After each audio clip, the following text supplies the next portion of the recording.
Sahabat Fresh Juice dimanapun Anda berada, kita berjumpa kembali dalam Fresh Juice hari ini, Minggu 26 Juli 2020. Bacaan dan renungan akan dibawakan oleh Romo Andang Binawan SY dari Jakarta. Selamat mendengarkan.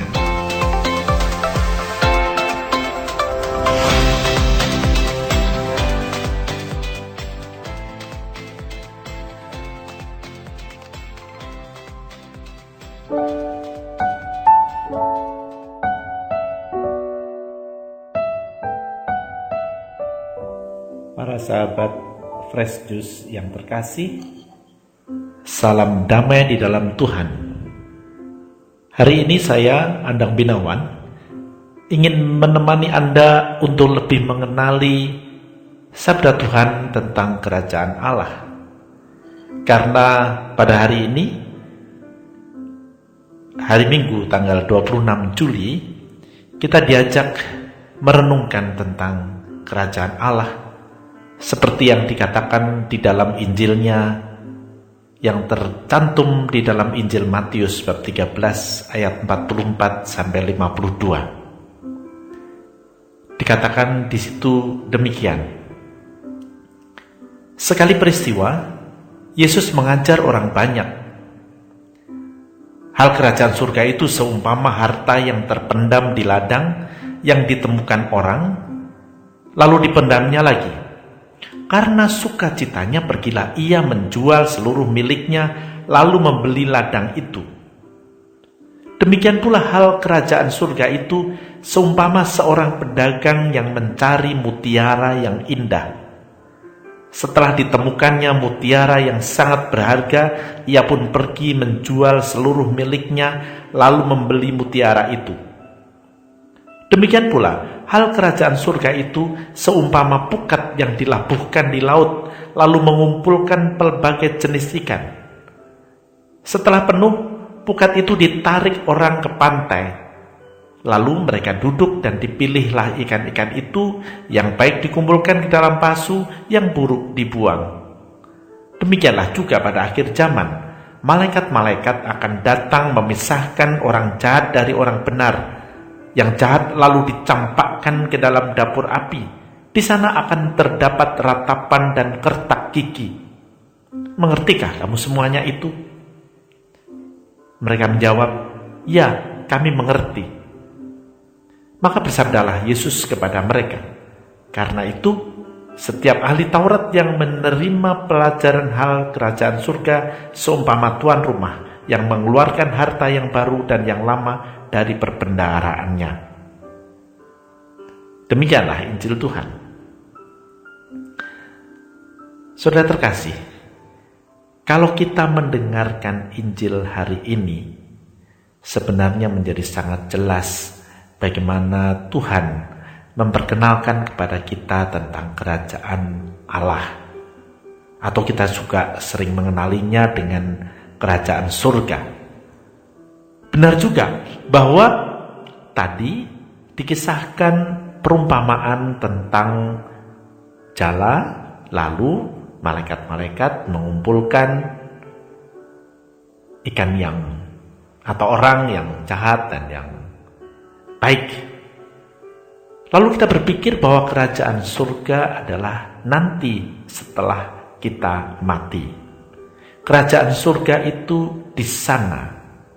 Itu yang spontan ada pada kita, dan itu memang tidak salah.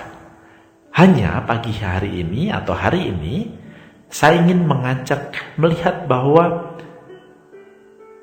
kerajaan Allah itu tidak hanya ada di sana. Yesus sendiri pernah mengatakan bahwa kerajaan Allah itu tidak di sana, tidak di situ, tapi di tengah-tengah kamu. Maka sebenarnya ada 3 pengertian tentang kerajaan Allah. Yang pertama adalah kerajaan surga atau kerajaan Allah setelah kematian. Tetapi kita juga tahu bahwa yang namanya kerajaan Allah adalah juga yang ada di bumi. Di dalam doa Bapa kami, kita suka mengatakan, dan itu yang diajarkan Yesus, datanglah kerajaanmu di atas bumi seperti di dalam surga. Berarti di atas bumi pun kita harus mengusahakan adanya kerajaan Allah. Dan itulah yang sering dipakai di dalam pengertian kedua, yaitu kerajaan cinta kasih, kerajaan keadilan yang menjadi tatanan hidup bersama di dalam masyarakat. Tentu bukan hanya manusia-manusianya, tetapi juga seluruh makhluk yang tinggal bersama kita. Itu arti kedua tentang kerajaan Allah. Karena memang di dalam perumpamaan yang lain, Yesus menceritakan bagaimana kerajaan Allah itu seperti pohon yang rindang. Dan itulah hasil atau pertumbuhan dari benih yang ditaburkan. Tetapi juga ada pengertian yang ketiga tentang kerajaan Allah. Ketika tadi saya sudah menyebut bahwa Yesus mengatakan bahwa kerajaan Allah tidak di sana, tidak di situ, tapi di tengah kamu, itu berarti juga bukan hanya di dalam hidup bermasyarakat, tetapi juga di dalam hati kita. Kerajaan Allah adalah ketika Allah meraja pada kita, Allah menjadi panduan hidup kita, menjadi pegangan kita. Dan itulah juga yang kemudian dikatakan Santo Paulus ketika kita mempunyai buah roh, karena roh Allah ada di dalam diri kita. Atau kita memang sungguh-sungguh bertumpu padanya seperti ranting pohon anggur yang bersatu dengan pokoknya. Jadi dengan kata lain, cita-cita Kristiani persatuan Allah dengan manusia, dan manusia membuka hati bagi Allah yang mau meraja, itu tercermin di dalam kerajaan Allah. Saya suka mengutip apa yang dikatakan dalam kitab Wahyu bab 3 ayat 20, ketika dilukiskan bahwa Allah itu berdiri di muka pintu dan mengetuk. Dan kita manusia dipanggil untuk membuka pintu dan mempersilahkan dia masuk, karena kalau dia masuk dia akan makan bersama-sama dengan kita. Itulah kerajaan Allah. Maka perumpamaan yang kita dengar hari ini, saya lebih merasa bahwa itu adalah kerajaan Allah yang ketiga. Bukan hanya nanti saja, tetapi nanti setelah kematian maksud saya, tetapi juga yang sekarang ini harus kita usahakan di dalam hati kita, yaitu membiarkan Allah berkarya, membiarkan Allah menjadi raja, menjadi tuan atas hidup kita. Memang bukan perkara gampang, tetapi kalau kita bisa menemukannya dan sungguh-sungguh merasakan Allah berkarya, maka seperti tadi dilukiskan di dalam perumpamaan, kita akan menjual semuanya. Kita tidak butuh apa-apa lagi. Coba bayangkan juga apa yang dilukiskan di dalam kitab Wahyu bab 3 ayat 20, yang juga gambarnya suka kita lihat, yaitu Yesus sedang mengetuk pintu. Sebenarnya itu adalah juga apa yang dikatakan di dalam kitab Wahyu tadi. Aku berdiri di muka pintu dan mengetuk.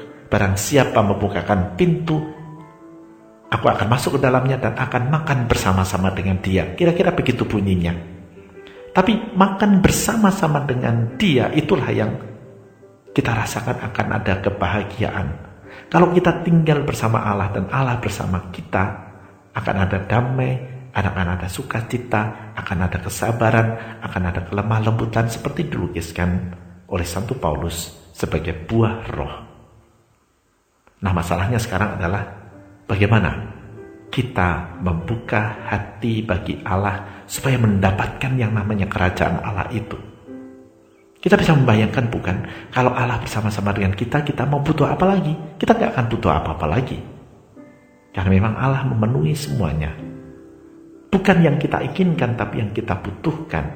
Jadi sangat luar biasa. Cuma sekali lagi masalahnya, bagaimana kita mendapatkannya? Bagi saya resepnya adalah, mari kita berdoa dengan sungguh-sungguh. Berdoa yang berarti membuka hati pada Allah. Yang sering kita lakukan adalah berdoa berarti kita memuji Tuhan, kita mohon ampun kepada Tuhan, kita mohon, kita minta, dan kita lupa untuk mendengarkan Tuhan. Kita lupa untuk sungguh-sungguh menyesali dosa kita. Kita lupa untuk sungguh-sungguh memahami kehendak-Nya. Mari, kalau kita berdoa, jangan lupa kita hening sejenak. Barang 2-3 menit. Latihan tentunya. Lama-lama bisa akan 5 menit. Lama-lama lagi akan bisa 10 menit. Untuk sungguh-sungguh membuka hati dan melihat bagaimana Allah mengetuk hati kita, mendengarkan bisikannya yang sangat halus. Tentu saja tidak hanya dengan membaca Alkitab, karena bisikan Allah bisa saja melalui kata-kata atau nasihat atau teguran dari keluarga, dari sahabat, dari kerabat, tapi juga dari alam raya ini. Kalau kita berdoa dengan sungguh-sungguh, ketukan Tuhan akan kita dengarkan, dan kita akan berani membuka pintu, dan Allah akan masuk, akan makan bersama-sama dengan kita, dan kita pun akan mengatakan, aku tidak butuh apa-apa lagi. Itulah damai, itulah ketenangan, itulah ketentraman, itulah sukacita, itulah pula kesabaran. Mari kita sambut ketukan Allah dalam hati kita. Mari kita sambut Dia yang mau datang pada kita, karena itulah kerajaan Allah. Hanya dengan itulah saya kira upaya itu membuat kita menjadi berkat juga bagi sesama dan dunia. Tuhan memberkati. Sahabat Fresh Juice, kita baru saja mendengarkan Fresh Juice Minggu 26 Juli 2020. Segenap tim Fresh Juice mengucapkan terima kasih kepada Romo Andang Binawan untuk renungannya pada hari ini. Sampai berjumpa kembali dalam Fresh Juice edisi selanjutnya. Tetap semangat, jaga kesehatan, dan salam Fresh Juice.